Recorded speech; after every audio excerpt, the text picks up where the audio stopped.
सुप्रभात बच्चों, मैं आपकी हिंदी अध्यापिका मीना बोल रही हूँ। आज मैं आपके सामने हिंदी व्याकरण का एक नया अध्याय लेकर आपके सामने प्रस्तुत हूँ। हमारा अध्याय का नाम है उपसर्ग। क्या नाम है? उपसर्ग। इससे पहले हमने कौन सा अध्याय किया था? उपसर्ग से पहले हमने किया था शब्द मंजूषा। उसके अंदर हमने क्या किया था? अनेकार्थी शब्द क्या होते हैं, विपरीतार्थक शब्द क्या होते हैं, और हमने किया था कि ध्वनिबोधक शब्द क्या होते हैं इत्यादि हमने उसके अंदर किया था। आज हम करेंगे अपना नया अध्याय उपसर्ग। अब आता है कि उपसर्ग क्या होते हैं? शब्दांश क्या होता है? शब्द का अंश। जो शब्दांश मूल शब्द के पहले जुड़कर उसके अर्थ में विशेषता उत्पन्न कर देता है, अर्थात उसमें परिवर्तन ला देता है, तो उसे हम क्या कहते हैं? उपसर्ग कहते हैं। इसमें आया भी एक तो आया हमारे सामने शब्दांश, ये आया मूल शब्द। मूल शब्द क्या होते हैं? मूल शब्द वो होते हैं जिनके अंदर ना कोई जुड़ा हुआ होता है, ना कुछ मिला हुआ होता है, अर्थात जो अपने मूल रूप में होते हैं, जो वास्तविक रूप में होते हैं, वो क्या होते हैं? हमारे मूल शब्द। उस शब्द के आगे कोई यदि हम शब्दांश लगा देते हैं और उस शब्दांश के लगने के कारण उसमें कोई परिवर्तन आ जाता है, उसमें अर्थ में विशेषता आ जाती है, तो वो क्या कहलाते हैं? हमारे उपसर्ग कहलाते हैं। क्या कहलाएंगे बेटा? उपसर्ग। जैसे ए, अन, उ, सु, ये वाले सब क्या है? हमारे उपसर्ग हैं। उप, आ, अनु इत्यादि ये वाले शब्द क्या होते हैं? उप, आ, अनु, ये वाले क्या है? हमारे उपसर्ग होते हैं। उसके आगे आता है कि उपसर्ग के प्रकार। उपसर्ग के कितने प्रकार होते हैं? उपसर्ग के 4 प्रकार होते हैं। कौन से होते हैं उपसर्ग के 4 प्रकार? उपसर्ग के सबसे पहले आता है हमारा हिंदी के उपसर्ग, फिर आता है हमारा अरबी फारसी के उपसर्ग, संस्कृत के उपसर्ग। सबसे पहले हमारा कौन सा आया? हिंदी के उपसर्ग। फिर आता है हमारा संस्कृत के। कितने होते हैं? इसके 4 प्रकार होते हैं। फिर आता है हमारा संस्कृत के उपसर्ग। फिर आता है हमारा अरबी फारसी के उपसर्ग। किसके? अरबी फारसी, यानी कि जो हमारी अरबी फारसी भाषा से उससे बने हुए उपसर्ग क्या हुए? अरबी फारसी के उपसर्ग। उसके पश्चात है हमारा अंग्रेजी के उपसर्ग। ठीक है, तो उपसर्ग के कितने प्रकार बताए हमने? 4 प्रकार बताए। उपसर्ग क्या बताया हमने कि वे जो मूल शब्द के आगे लगकर उसके अर्थ में परिवर्तन कर देता है, उसके अर्थ में विशेषता ला देता है, वो क्या होते हैं? हमारे उपसर्ग होते हैं। और उपसर्ग के कितने भेद होते हैं? उपसर्ग के 4 भेद होते हैं, 4 प्रकार होते हैं। सबसे पहला आता है हमारा हिंदी के उपसर्ग, फिर आता है हमारा संस्कृत के, फिर आता है अरबी फारसी के, फिर क्या आता है? अंग्रेजी के उपसर्ग। इसके पश्चात सबसे पहले हम करते हैं हिंदी के उपसर्ग। हिंदी के उपसर्ग अभी बताया था आपको, उपसर्ग क्या होते हैं? मूल शब्द के आगे बढ़ते हैं।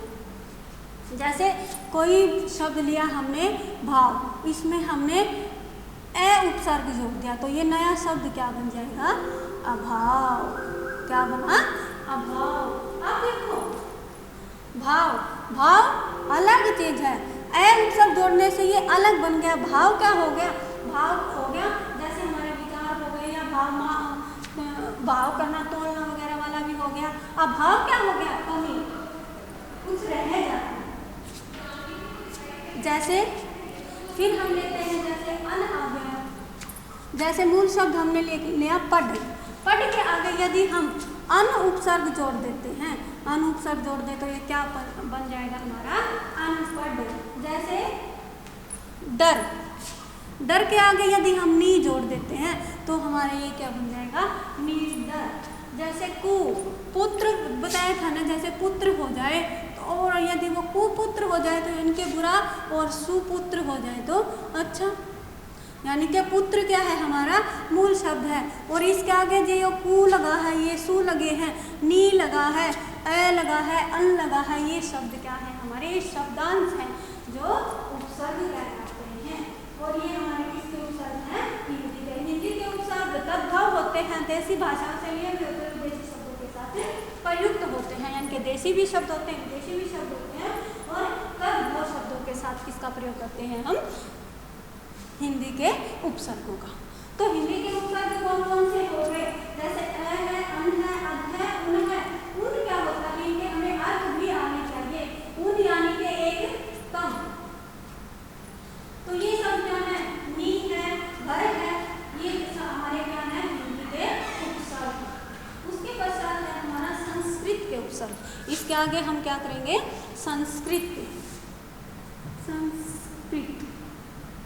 संस्कृत के मूल कितने होते हैं? संस्कृत के उपसर्ग मूल रूप से संस्कृत के 22 उपसर्ग होते हैं। कितने होते हैं? मूल उपसर्ग लगभग कितने होते हैं? हमारे 22 होते हैं। अब संस्कृत के उपसर्ग देखते हैं। जैसे पर है, परा है, पर हो गया, प्रा हो गया, अप, अनु, अप, अनु, ये वाले क्या होते हैं हमारे? अनिश है, ये हमारे किसके हैं? संस्कृत। अब जैसे पर किया हमने, पर यानी के पर का अर्थ क्या होता है? अधिक या आगे, प्रक्रिया, परवा, प्रगति, पर क्रिया। क्रिया क्या है? मूल शब्द पर हमने क्या लगा दिया? उपसर्ग प्रा, पराक्रम। कर्म क्या है? हमारा मूल शब्द परा, क्या लगा दिया हमने? उपसर्ग। अपमान, मान क्या है? हमारा मूल शब्द है। अब हमने क्या लगा दिया? इसमें उपसर्ग लगा दिया। अनु, अनुकूल, अनुकूल। कूल क्या है? हमारा मूल शब्द है। अनु क्या है? हमारा उपसर्ग है। अनुमान, अंदाजा। अनुमान, मान क्या है? हमारा मूल शब्द है। अनु क्या है? हमारा उपसर्ग है। आ भी क्या है? हमारा उपसर्ग है। आ जैसे आहार, हार क्या है? मूल शब्द। आ लगा दिया तो इसका अर्थ भी चेंज हो गया। हार यानी कि हार जाना, और आहार क्या हो गया? हमारा भोजन। आकर्मण, आजीवन। आ क्या है? हमारा उपसर्ग, और जीवन क्या है? हमारा मूल शब्द। आजीवन। नी क्या है? फिर हमारा उपसर्ग है। जैसे निषेध, निरोग, निषेध हो गया, निरोग हो गया, निकास हो गया। ये वाले शब्द क्या है? हमारे मूल शब्द। और नी क्या है? हमारा उपसर्ग है। उसके आगे है हमारा से। से यानी कि सही के साथ, से सम्मान, से सम्मान यानी कि सम्मान के साथ, से सम्मान, सम्मान के साथ। सकुल, सकुल। कुल का अर्थ क्या होता है? सारा भी होता है। कुल यानी कि वंश भी होता है। सकुल, सकुल क्या बन जाएगा? फिर सकुल। ठीक है, तो ये हमारे क्या हो गए? संस्कृत के उपसर्ग हो गए। इसके आगे हमारे कौन से आ गए? अरबी फारसी के उपसर्ग। अरबी फारसी के उपसर्ग जैसे अरबी फारसी के कौन कौन से होंगे हमारे? अरबी फारसी, अरबी फारसी के कौन से होंगे? बे है, ला है, कम, बैर, बेला, कम, बैर, हर, हम, हर है, हम है, सर है। ये सब क्या है? हमारे अरबी फारसी के उपसर्ग है।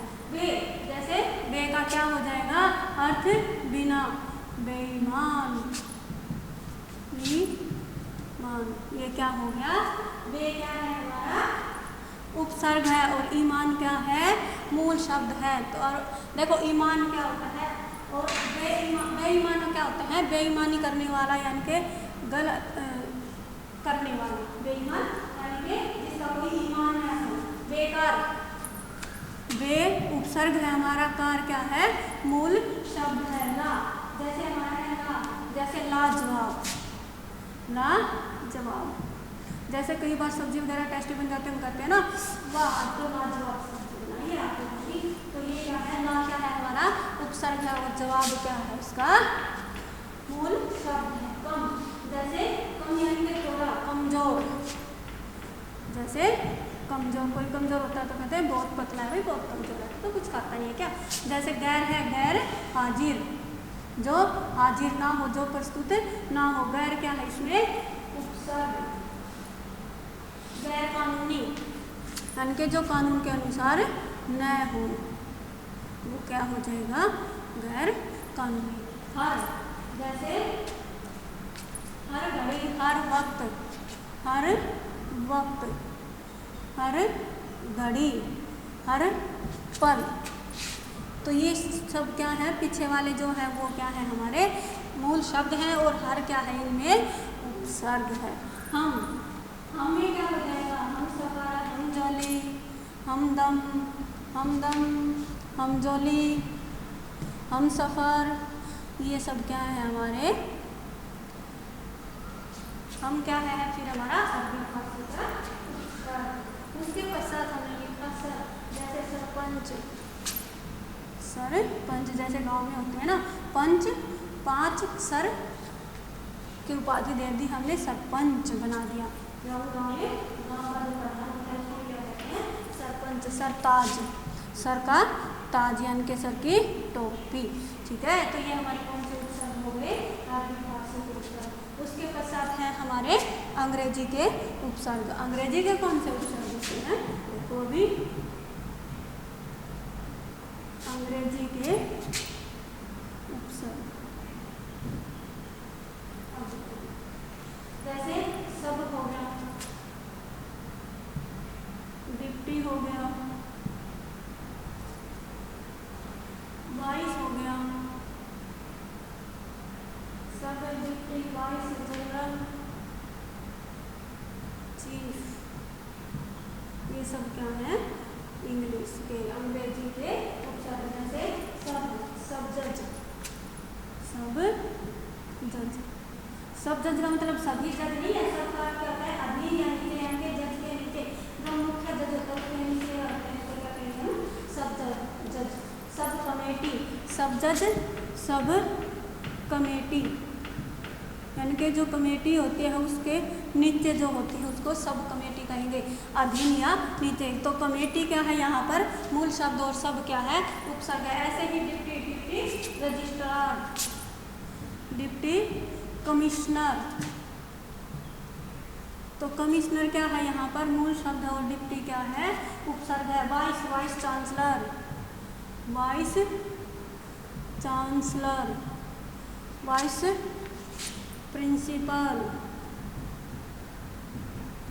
तो ये सब क्या है हमारे, प्रिंसिपल हो गया, चांसलर हो गया, ये हमारे हो गए मूल शब्द, और वाइस क्या हो गया हमारा उपसर्ग। जनरल, जनरल, जनरल ही हो गया, इनको क्या बोलेंगे, जनरल, यानी कि मुख्य, जनरल मैनेजर। उसके बाद है chief, chief minister, chief minister, chief secretary, chief secretary. तो ये हमारे क्या थे अंग्रेजी के उपसर्ग। तो प्यारे बच्चों, आज हमने अपने अध्याय में क्या सीखा कि भाई उपसर्ग क्या होते हैं, उसके कितने भेद होते हैं। तो उपसर्ग क्या होते हैं, जो मूल शब्द के आगे लगकर, जो शब्दांश मूल शब्द के आगे लगकर उसके अर्थ में परिवर्तन कर देते हैं, वो क्या कहलाते हैं, हमारे उपसर्ग कहलाते हैं। उपसर्ग के कितने भेद बताए हमने, 4 बताए। कौन कौन से, सबसे पहला हमने बताया संस्कृत के उपसर्ग, फिर हिंदी के उपसर्ग, फिर अरबी फारसी के उपसर्ग, और फिर क्या बताया यहाँ पे अंग्रेजी के उपसर्ग। तो प्यारे बच्चों, मैं आशा करती हूँ कि आप सभी को उपसर्ग समझ में आ गए होंगे, और यदि नहीं भी आया तो आप मुझे मेरे व्यक्तिगत नंबर पर संपर्क करके पूछ सकते हैं। आज के लिए इतना ही, धन्यवाद।